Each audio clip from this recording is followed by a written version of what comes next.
এই বান্দর, দাঁড়া। মায়ার কথা শুনে পিছন ফিরে রাগী চোখে তাকিয়ে বললাম, অমন ষাঁড়ের মতো চিৎকার করতে করতে দৌড়াচ্ছিস কেন? বাড়িতে কি ডাকাত পড়েছে? আর দেখ শাকচুন্নি, আমাকে একদম বান্দর বলবি না। আমার কি এমন দেখলি যে আমায় বান্দর বলিস? হুম? এ, আসছি আমার নবাব নাসির উদ্দিন, আর নিজে যে আমায় শাকচুন্নি বলিস তার বেলায় বুঝি কিছু না, তাই না? মায়ার কথা শুনে আদুরে গলায় বললাম, আমি তো তোকে আদর করে ভালোবেসে শাকচুন্নি বলি, তাই না? এই কথা শুনে মায়া একটা ভেংচি কেটে বলল, আমিও তো তোকে আদর করে ভালোবেসে বান্দর বলি, তাই না? ব্যাস, সমান সমান। তোর সাথে কথা বলতে এসে আমার ঘাট হয়েছে, মাফ চাই মেরি মা। তো ম্যাডাম কি দয়া করে বলবেন কেন আমার এত তলব করছেন? রাখ তো তোর ফাজলামি। আমি মরি আমার চেলাই, ও আসছে ঢং করতে। আরে কাল পাত্রপক্ষ আমায় দেখতে আসবে। ছেলে নাকি খুব ভালো জব করে। মনে হয় এবার বাবা বিয়েটা দিয়েই দিবে। কিছু একটা কর না দোস্ত, প্লিজ। মায়ার কথা শুনে আমার হাসি মুখটা মুহূর্তেই যেন কালো মেঘে ছেয়ে যায়। মায়ের থেকে চোখ নামিয়ে মাটির দিকে তাকিয়ে বলে উঠলাম, তো আমি কি করব? এটা তো হবারই ছিল। কি হবারই ছিল?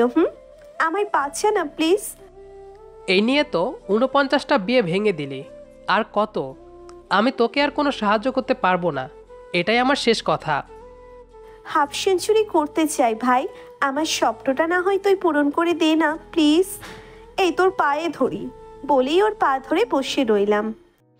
এই, একদম পা ধরবি না। ছাড়, ছাড় আমার পা। আমি পারবো না মানে পারবো না।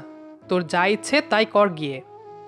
আমার কাজ যদি আমায় করতে হয় তবে তুই আমার কচুর ফ্রেন্ড। বলেই মায়া মুখ ফুলিয়ে অন্য পাশে তাকিয়ে রইল। ও, আপনাদের তো আমাদের পরিচয়টাই এখনও দেইনি। মায়া আর আমি এবার অনার্স ফাইনাল ইয়ারে পড়ি, পাশাপাশি আমাদের বাড়ি। তার থেকে বড় কথা, আমরা দুজন খুব ভালো বন্ধু। তবে ওর আর আমার মাঝে একটাই তফাৎ, মায়া ধনী বাবার আদরের দুলালি, আর আমি মধ্যবিত্ত পরিবারের ছেলে। এবার গল্পে ফেরা যাক। আমি অশ্রুসিক্ত নয়নে ওর দিকে একধ্যানে তাকিয়ে মনে মনে বলতে লাগলাম, তুই কি কখনোই বুঝতে পারবি না আমার না বলা মনের অনুভূতির কথা? নাকি বুঝেও না বুঝার ভান করে আছিস? আর কত জ্বালাবি আমায় বলতো? আমি যে তোর প্রেমে জ্বলতে জ্বলতে ছায়ে পরিণত হয়ে যাচ্ছি রে। প্লিজ, একবার, শুধু একবার বল ভালোবাসিস। আর কিচ্ছু চাই না তোর কাছে। তোকে না পেলেও বাকিটা জীবন না হয় তোর স্মৃতি নিয়েই বেঁচে থাকবো। প্লিজ, একবার বল ভালোবাসি। আমি কিছু বলছি না দেখে মায়া আমার দিকে তাকাতেই দুজনার চোখাচোখি হয়ে গেল। মায়া আস্তে আস্তে বলতে লাগলো, এত ভালোবাসিস তবুও কেন মুখ ফুটে কিছু বলছিস না? একবার, শুধু একবার বল ভালোবাসিস। তোর জন্য নিজের জীবনটাও যে দিতে পারি রে। কেন বুঝিস না? তবে তুই নিজে থেকে যতদিন না বলবি ভালোবাসিস, গড প্রমিস আমিও কখনোই ধরা দেব না তোর কাছে, যতই কষ্ট হোক আমার। কারণ আমি না, তুই প্রথম ভালোবেসেছিস, তাই তোকেই বলতে হবে। প্লিজ নীরব, একবার বল না ভালোবাসি। ভাবনার জগৎ থেকে বেরিয়ে মায়া আমাকে একটা ধাক্কা দিয়ে বলল, কি রে, কি হয়েছে? এমন ক্যাবলা কান্তের মতো তাকিয়ে আছিস কেন? আমার কি মাথায় দুইটা শিং গজিয়েছে নাকি? মায়ার কথাই ধ্যান ভাঙল আমার। চট করে অন্যদিকে মুখ ফিরিয়ে বললাম, কই কিছু না তো। তখন মায়া আস্তে করে বলে উঠল, ভাঙবে তবুও মচকাবে না। মায়া কথাটা আস্তে করে বলেছে তাই কিছু শুনতে পাইনি। চোখ মুছে ওর দিকে তাকিয়ে জিজ্ঞেস করলাম, আমি কি কিছু বললি নাকি? না রে মাথা মোটা, তোকে কিছুই বলিনি। তুই যদি বুঝতি তবে আমার আর এদিন দেখতে হতো না। যা, বাড়ি গিয়ে ফিডার খা। মায়ের কথা শুনে বিস্মিত চোখে ওর দিকে তাকিয়ে জিজ্ঞেস করলাম, কি বুঝি না আমি? আর আমি কি ছোট বাচ্চা যে ফিডার খাবো? আমার তো তাই মনে হয়। কি? ছি, বাদ দে তো ওসব, তাড়াতাড়ি কোনো উপায় বের কর। কিভাবে বিয়েটা ভাঙা যায় প্লিজ। আমি পারবো না বলেছি না। ঠিক তো? আমি চোখ নামিয়ে বললাম, হ্যাঁ ঠিক। ঠিক আছে, আমি কাল পাত্রপক্ষের সামনে যাব, যা হবার হবে, পরে কেউ যেন না পস্তায় এই বলে রাখি। বলেই মায়া সেখান থেকে চলে গেল। আমি নির্বাক শ্রোতা হয়ে তাকে রইলাম মায়ার চলে যাবার দিকে। কি বলে গেল ও? নিজেকে আর কন্ট্রোল করতে পারলাম না। হাঁটুতে মুখ গুজে বাচ্চাদের মতো কাঁদতে লাগলাম। পরদিন মায়া খুব সুন্দর করে সেজেছে পাত্রপক্ষের সামনে যাবার জন্য। আমি আসতে চাইনি, কিন্তু মায়ার জোড়াজোড়িতে আসতেই হলো। মায়াকে এমন সাজে দেখে ভেতরটা ফেটে যাচ্ছে। বারবার ইচ্ছে হচ্ছে ওকে জড়িয়ে ধরে বলি, তুই শুধু আমার, আর অন্য কারো না। কিন্তু পারিনি, কারণ আমার হাত পা বাঁধা। তাই অনেক কষ্টে নিজেকে কন্ট্রোল করে মিথ্যে একটা হাসি ঝুলিয়ে রেখেছি মুখে, যেন কেউ কিছু বুঝতে না পারে। পাত্রপক্ষের মায়াকে অনেক পছন্দ হয়েছে, আর পছন্দ হবে নাই বা কেন। মায়া যেমন সুন্দর তেমন ভালো তার চালচলন, তবে খুব চঞ্চল। মায়ার পরিবার ছেলের বাড়ি ও ছেলেকে আগেই দেখেছে, তাই তখনই বিয়ে ঠিক হয়ে গেছে। আগামী সপ্তাহে বিয়ে। কথাটা শুনে আমার ভেতরে কালবৈশাখী ঝড় শুরু হলো। তবে মায়াও যে খুশি তা কিন্তু নয়। আমার মুখে ভালোবাসি কথাটা শোনার জন্য চাতক পাখির মতো ছটফট করতে লাগলো। কিন্তু আমি এতটাই বোকা যে ওর না বলা চোখের ভাষাগুলি কখনো পড়তে পারিনি। আমি সবার সামনে অভিনয়টা খুব নিখুঁতভাবেই করতে লাগলাম। মায়া বারবার চেষ্টা করেছে আমার মুখ থেকে সত্যিটা জানার জন্য, কিন্তু আমি কিছুতেই বলবো না। বিয়ে ঠিক হয়ে গেছে যে ওর। ছেলে অনেক বড় লোক, মায়া অনেক সুখেই থাকবে। আমার কি আছে যে ওর মতো এমন ধনীর দুলালিকে সুখে রাখব? দেখতে দেখতে বিয়ের দিন ঘনিয়ে এলো। আজ মায়ার বিয়ে। সকাল থেকে বিয়ের আয়োজন চলছে, কিন্তু আমি সেখানে নেই। বিয়েতে যেন না থাকতে হয় তার জন্য বাড়ি থেকে অনেক দূরে এসেছিলাম, কিন্তু লাভ কি হলো? মায়া অনেকবার কল করেছে, তাই বাধ্য হয়ে যেতেই হবে। আনমনে রাস্তা দিয়ে হাঁটছিলাম, কোনো দিকে আমার কোনো খেয়াল নেই। মনে মনে মায়ের সাথে কাটানোর মুহূর্তের কথাগুলোই ভাবছি। হঠাৎ হর্নের শব্দ শুনে পিছন ফিরে তাকাতেই আমার চোখ দুটিতে আধার নেমে এলো। ওইদিকে মায়াকে সাজানো হচ্ছে কনের সাজে। হঠাৎই মায়ার হাত থেকে আয়নাটা পড়ে টুকরো টুকরো হয়ে গেল। মায়ার মনে কু গাইতে লাগলো। দিশাকে বলল আমাকে কল দিতে। আমি এখনও যাইনি কেন সেটা জানতে। বেশ কয়েকবার রিং হবার পর একজন মহিলা কলটা রিসিভ করে বলল, মোবাইলের মালিক অ্যাক্সিডেন্ট করেছে, সে এখন সিটি হসপিটালে আছে, আপনারা তাড়াতাড়ি আসুন। মোবাইলটা লাউডস্পিকারে ছিল বলে মায়া সবটা শুনে ফেলে। কথাটা শুনেই মায়া ছোট লাগালো। বাড়ি ভর্তি মেহমান সবাই হা হয়ে তাকিয়ে আছে মায়ার যাবার পানে। মায়ার দুচোখ বেয়ে অযোধ্যারায় অশ্রু ঝরছে। চোখের সামনে ভেসে আসছে কত শত স্মৃতি। একধানে দৌড়াচ্ছে মায়া। বেশ কয়েকবার হোঁচট খেয়ে পড়ে হাত পা কেটে ফেলেছে, কিন্তু সেদিকে ওর কোনো খেয়ালই নেই। ওকে ডাকতে ডাকতে পিছু পিছু ওদের বাড়ির সবাইও আসছে, কিন্তু সে কারো কথার পাত্তা না দিয়ে শুধু দৌড়েই চলেছে। রিসিপশনের কাছে এসে থামল। সে হাঁপাতে হাঁপাতে জিজ্ঞেস করলো আমার কথা। একজন বলে উঠল 6 তলার 8 নম্বর কেবিনে আছে। কথাটা শুনে আর এক মুহূর্ত দেরি না করে সিঁড়ি বেয়ে ওপরে উঠতে লাগলো মায়া। প্রচণ্ড ক্লান্ত সে, কিন্তু তবুও থামার নামই নেই। দরজার সামনে এসে আমাকে ওইরকম অবস্থা দেখে আর নিজেকে সামলাতে পারল না। ধপাস করে মাটিতে লুটিয়ে পড়ে জ্ঞান হারালো মায়া। কিছু পড়ার শব্দ শুনে ডক্টর পেছন ফিরে তাকালো। তারপর কয়েকজন নার্স এসে ধরাধরি করে আমার পাশের ছিটে শুয়ে দিল মায়াকে। 3 ঘন্টা পর জ্ঞান ফিরল মায়ার, কিন্তু আমার জ্ঞান এখনও ফেরেনি।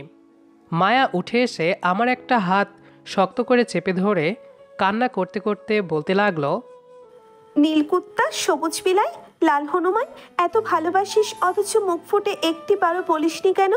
আমি কি তোর পর ছিলাম? আরে আমি তো শুধু তোকে জ্বালানোর জন্য বিয়েতে হ্যাঁ বলেছি। বিশ্বাস কর, আমি আমি তোকে ছাড়া কখনোই কাউকে বিয়ে করতাম না। আমি তোকে ছাড়া কাউকে চাই না, কাউকে না। একটি বার চোখ মেলে তাকা আমার দিকে। এই এই তোর হাত ছুঁয়ে কথা দিলাম, কখনো তোকে ছেড়ে যাব না। অনেক ভালোবাসি যে তোকে। প্লিজ নীরব, একটিবার তাকা আমার দিকে। তখন পাশ থেকে বাবা বলে উঠল, ওর কোনো দোষ নেই রে মা, সব দোষ আমার।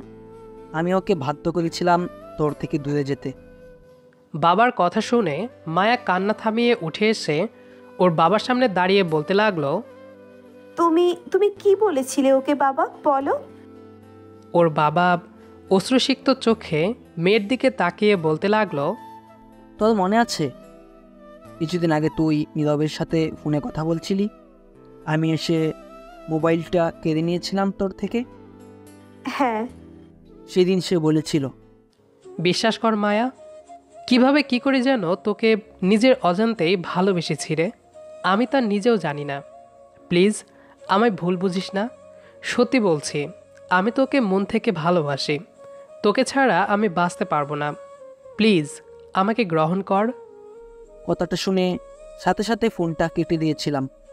পরে ওকে ডেকে অনেক কথা শুনিয়েছিলাম, আর এও বলেছিলাম কোনোদিন যেন তুই এ কথা জানতে না পারিস। তাই সে কখনো তোকে বলেনি ভালোবাসার কথা। আমি এও জানতাম তুই ওর সাহায্য নিয়েই এতগুলা বিয়ে ভেঙে দিয়েছিলি। তাই ওকে বাধ্য করেছিলাম যেন এ বিয়েটা ভাঙার জন্য সে তোকে সঙ্গ না দেয়। আমি জানতাম না রে মা তুইও যে ওকে ভালোবাসিস। জানলে কখনোই এমনটা করতাম না।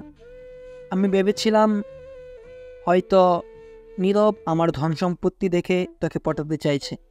টাকার অহংকারে আমি এতটাই অন্ধ ছিলাম যে সত্যিকারের ভালোবাসা কোনটা আমার চোখে পড়েনি। আমায় ক্ষমা করে দে মা। বাবা তুমি এত খারাপ, কি করে পারলে এমনটা করতে? আজ যদি নীরবের কিছু হয় না, তবে কখনো তোমাকে ক্ষমা করব না বাবা, কখনো না। যদি নীরব না থাকে তবে আমি নিজেকে শেষ করে দিব। আমিও যে ওকে অনেক ভালোবাসি। মা একথা বলিস না, নীরবের কিছু হবে না। দেখবি ও সুস্থ হয়ে যাবে। ওকে যে তোর জন্য বাঁচতেই হবে। ওর সমস্ত চিকিৎসার খরচ আমি দেব। তারপরও ও সুস্থ হয়ে গেলে আমি নিজে দাঁড়িয়ে থেকে তোদের বিয়ে দেব। বাবার কথা শুনে মায়া ওর বাবার বুকে মুখ গুজে কাঁদতে লাগলো। কয়েকদিন পর আমি বাড়ি ফিরলাম। বাড়ি এসে তো অবাক, সারা বাড়ি সাজানো, অনেক মেহমান এসেছে। মনে মনে ভাবলাম হয়তো অসুস্থ ছিলাম বলে এত আয়োজন, তাই সবাই এসেছে আমাকে দেখতে। কিন্তু সন্ধেবেলায় যখন আমাকে গায়ে হলুদের স্টেজে নিয়ে বসানো হলো, আমি তো অবাকের চরম পর্যায়ে পৌঁছালাম। তার মানে কি আমার বিয়ে? কিন্তু কার সাথে? একে একে সবাইকে জিজ্ঞেস করলাম, কিন্তু কেউ কিছু বলছে না। আমার বিয়ে, অথচ আমি জানি না। পরদিন বিয়ের আসরে চোখ বেঁধে বসানো হয়েছে আমায়। এটা কোনো কথা আপনিই বলেন? চরম বিরক্তি লাগছে, কিন্তু কিছু করার নেই। যার আশায় এতদিন ছিলাম সে তো এখন অন্য কারো ঘরও নেই। বিয়ের সমস্ত কাজ কমপ্লিট হলো চোখ বেঁধে। না পারছি কিছু বলতে, আর না পারছি সইতে। মায়ার চিন্তায় এতটাই মশগুল ছিলাম যে কাজী সাহেব কনের নাম কি বলেছে সেটাও শুনতে পাইনি। কিন্তু কবুল বলার সময় কবুল বলে দিয়েছি, এই যা। পালিয়েও যেতে পারছি না, কারণ পায়ের ব্যথা এখনও কমেনি, তাই পালাতেও পারিনি। রাত প্রায় 1টা, এখনও ছাদে বসে আছি। তখনই আমার হারামি বন্ধুরা আমায় শূন্যে তুলে বাসঘরে ঢুকিয়ে দিয়ে বাইরে থেকে দরজা আটকে চলে গেছে। অনেক ডাকাডাকির পরও কেউ দরজা খুলে দেয়নি, তাই নিরুপায় হয়ে সামনে রাখা চেয়ারটাতে বসে পড়লাম। বিছানায় ইয়া বড় ঘোমটা দিয়ে বউ আমার বসে আছে। ঘরটার দিকে একবার চোখ বোলালাম। কৃষ্ণচূড়া আর সাদা গোলাপ দিয়ে সাজানো হয়েছে বাসর ঘরটা। সেগুলোতে চোখ পড়তেই একটা ডেভিল মার্কা হাসি দিলাম। এমন বাসর ঘরই তো চেয়েছিলাম। এখন রাত প্রায় 2টা। সেই 9টা থেকে মায়া বসে আছে। বসে থাকতে থাকতে ওর কোমর ব্যথা হয়ে গেছে, আর না পেরে উঠে গিয়ে সোজা আমার কোলের উপর বসে পড়ল। আকস্মিক এমন কিছু হওয়াতে আমি ভ্যাবাচাকা খেয়ে গেলাম। কাটকাট কণ্ঠে বলে উঠলাম, এই মেয়ে কি করছেন?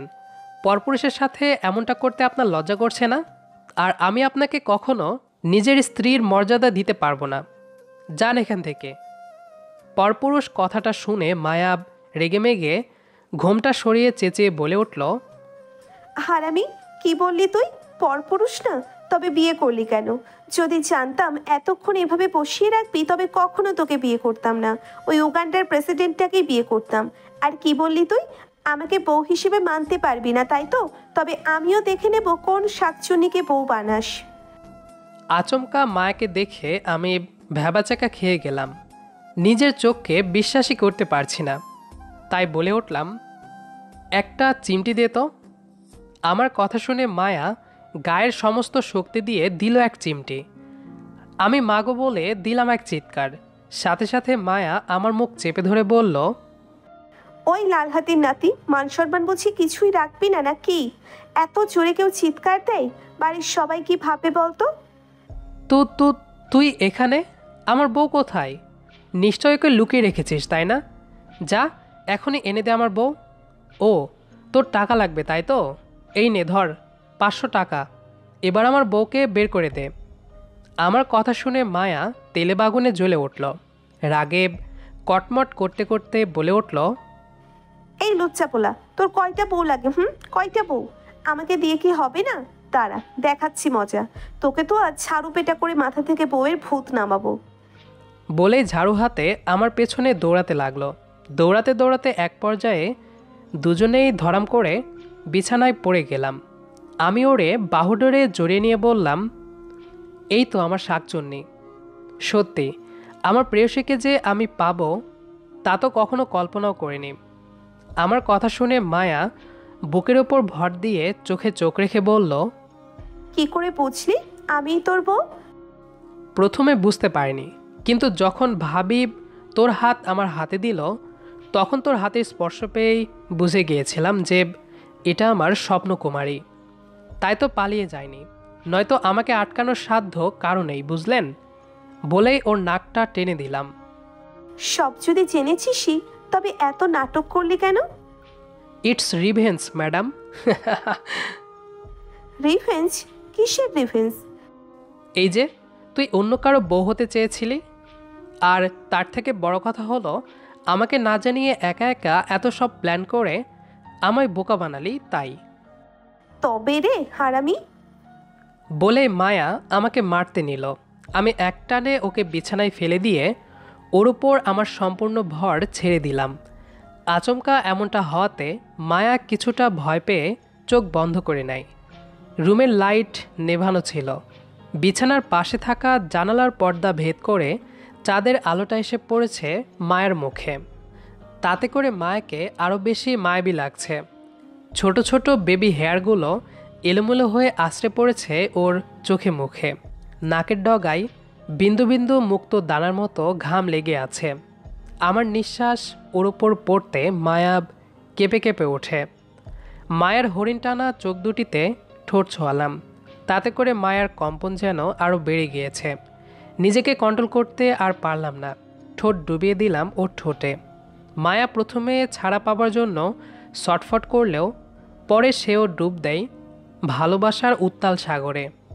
রাতের শেষ প্রহরে আধার কাটিয়ে যখন রবির কিরণ আবঝা আলোয় দেখা মেলে প্রকৃতিতে, তখনকার সময়টা সত্যি অনেক দৃষ্টিনন্দন একজোড়া নবদম্পতির জন্য। আজ নিদ্রা দেবীও ছুটি নিয়েছে চোখের পাতা থেকে।